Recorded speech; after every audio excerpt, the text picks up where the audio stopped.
Coming in at the top of our list is Dante Moncrief. All fingers point towards Vance McDonald getting the 200 targets AB left behind for some reason, but history doesn't lie, and historically that's never been the case for tight ends over in Pittsburgh. Even with Heath Miller, the tight end position only seen about 500 to 600 yards per season. Bottom line is, the number 1 and 2 receivers for Pitt have always eaten, whether it was Mike Wallace and Antonio Brown and Martavis Bryant, Antonio Brown and Juju, Hines Ward and Santonio Holmes. The list goes on with Ben Roethlisberger and his 2 number 1 and 2 wideouts. Every single time the Steelers have had to replace a receiver, fantasy owners have always been very wearisome if the next guy can step up, and every single time they've regretted not drafting a Steeler wideout. Who is Greg Olsen? Olsen, without a doubt, is the biggest boomer bust guy on this list, and for good reason. But Olsen has been a last round pick or undrafted player in every fantasy league I've partaken in so far, which is a risk worth taking in my opinion. He's 34, he's injury prone, but when healthy, Olsen has been a top 3 tight end in the league. You want to use your last pick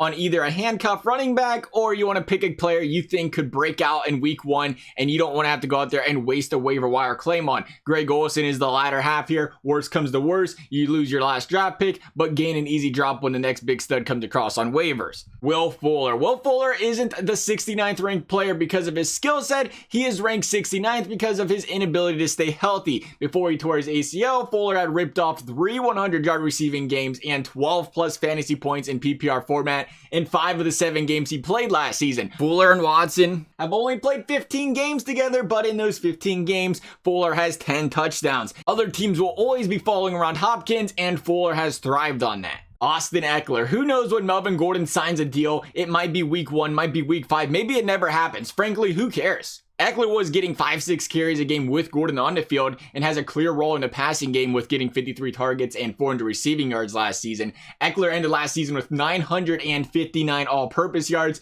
and 6 touchdowns. And not only is Ekeler looking to be the week 1 starter because Gordon is holding out, but Gordon has missed games due to injury in 3 of his 4 seasons in the league. And it's not uncommon to see guys come back from a holdout, not in as good a shape as they expected, and pull a hamstring, or for them to come back and be slowly worked back into the lineup. Last is Ben Roethlisberger. I've seen Big Ben go undrafted in some leagues, which is absolutely insane. Sure, there's a reason to worry with no Antonio Brown, but there has been 2 very important things the Steelers have continued. One being they develop star receivers. Remember when Hines Ward retired? What about not re-signing their number 1 receiver in Mike Wallace or their 3rd best receiver in Emmanuel Sanders? What about how bad that offense was going to be without Lev Bell last season? Last season where Big Ben threw for 5,000 yards. You just look at this offense still. They still have Connor. They still have Juju, they got Moncrief, they have McDonald, they have James Washington. This team still has a lot of threats. It's just the killer J's instead of the killer B's. Not to mention the most important factor of them all 5 starters on that offensive line are returning for the Steelers this season. An offensive line that gives Big Ben all day back there to sling it, and an offensive line that has all but proven they've been the fantasy masterminds behind the Steelers for years now. Ben's worst fantasy performance all season last year was a 16-point performance, which is a very good floor,